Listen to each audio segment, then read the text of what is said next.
สบายดีพวกหลานหมุดทุกคนสาวครูมีชื่อว่ารัศมีโขดภูทรมื้อนี้สาวครูก็มีนิทานม่วนๆจะมาอ่านสู่พวกหลานฟังซึ่งนิทานเรื่องนี้มีชื่อว่า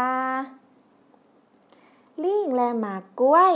แต่งโดยองค์การลุงธุลีดและแต้มหูภาพโดยทานพูนสุขสามนตรีแต่ว่าก่อนที่พวกหลานจะไปฟังนิทานสาวครูอยากให้พวกหลานมาสังเกตหน้าปกนำกันก่อนว่าพวกหลานเห็นหยังแดมาสังเกตนำกันเบิ่งดูพวกหลานบางคนก็ตอบว่าเห็นโตลิงเห็นหยังตืมเห็นต้นไม้เก่งหลายตอนนี้โตลิงกำลังเห็นหยังอยู่พวกหลานโตลิงกำลังปีนต้นไม้อยู่เนาะ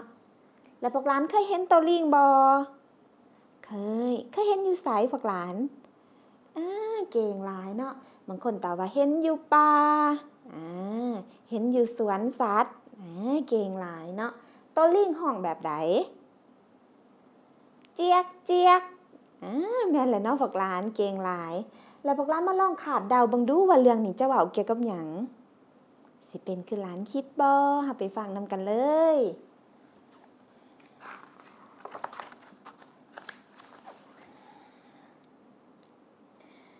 แม่ลิงออกไปซอกหาอาหารมาให้ลูก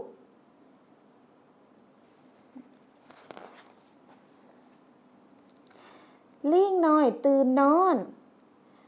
โอ๊ยหิวอยากกินหมากกล้วยเด้ลิงน้อยออกไปซอกหาหมากกล้วยลิงน้อยไปพ่องูแล้วถามว่าอ้ายงูเอ้ยอยู่นี่มีต้นกล้วยบ่มีข้อยอาศัยอยู่ในหูข้อยบ่เคยเห็นลิงน้อยว่าขอบใจเด้อ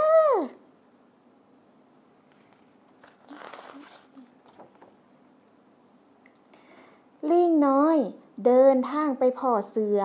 แล้วถามว่าอ้ายเสือเอ้ยอยู่นี่มีหมากกล้วยบ่มีข้อยอาศัยอยู่ในป่าใหญ่ข้อยบ่เคยเห็นลิงน้อยเว้าว่าขอบใจเด้อบัดนี้พวกหลานคิดว่าต่อไปลิงน้อยจะไปถามหาหมากกล้วยกับสัตว์ตัวใดตื่มสิเป็นคือพวกหลานคิดบ่เฮาไปฟังต่อนำกันเลยลิงน้อยเดินทางไปพ่อป่าแล้วถามว่าเอ้ยป้าเอ้ยอยู่นี่มีหมากกล้วยบ่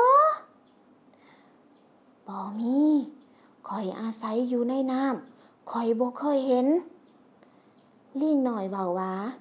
ขอบใจเด้อในเวลานี้ลิงน้อยเริ่มหิวข้าวหลายแล้วโอ้ยหิว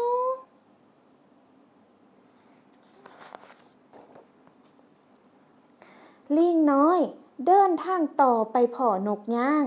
แล้วถามว่าลูกนกย่างเอ้ยอยู่นี่มีหมากกล้วยบ่มีอยู่ใกล้ห้วยมีต้นกล้วย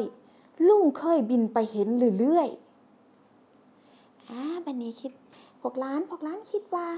ลิงน้อยจะไปพ้อหมากกล้วยคือนกย่างบอกบ่สิเป็นคือหลานคิดบ่เฮาไปฟังต่อนำกันลิงน้อยไปหาปลากล้วย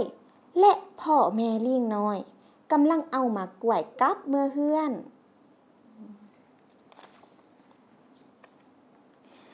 ลิงน้อยดีใจที่ได้พ่อแม่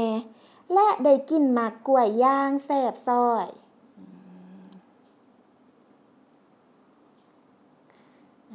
มาฮอดนี่เรื่องนี้ก็จบไปเนาะพวกหลานม่วนบ่ม่วนเนาะแล้วพวกหลานยังจื้อได้บ่ว่าลิงน้อยนี่ไปซอกหาหยังเก่งหลายเนาะพวกหลานไปซอกหาหมากกล้วยเนาะย้อนแล้วหิวข้าวแห้งเนาะแล้วในตอนทำอิฐลิงน้อยได้เพาะหมากกล้วยบ่ยังบ่พอเถื่อเนาะแล้วสุดท้ายเด้แล้วพอบ่แล้วไปถามไผ เก่งหลายเนาะพวกหลานลี่หน่อยไปพ้อนกย่างแล้วถามนกย่างเนาะก็เลยเห็นหมักกล้วยแล้วก็เห็นแม่ของเราแล้วก็ได้กินหมักกล้วยนะถือว่าพวกหลานยังจื้อบทเรื่องของเฮาได้ดีเนาะเก่งหลายเนาะพวกหลานมาฮอดนี้เรื่องลิงและหมักกล้วยก็จบลงเพียงส่ำนี้สาวคู่ขอขอบใจพวกหลานหลายๆที่มาร่วมอ่านนิทานกับสาวคู่มื้อนี้สาวคู่ขอลาไปก่อนบาย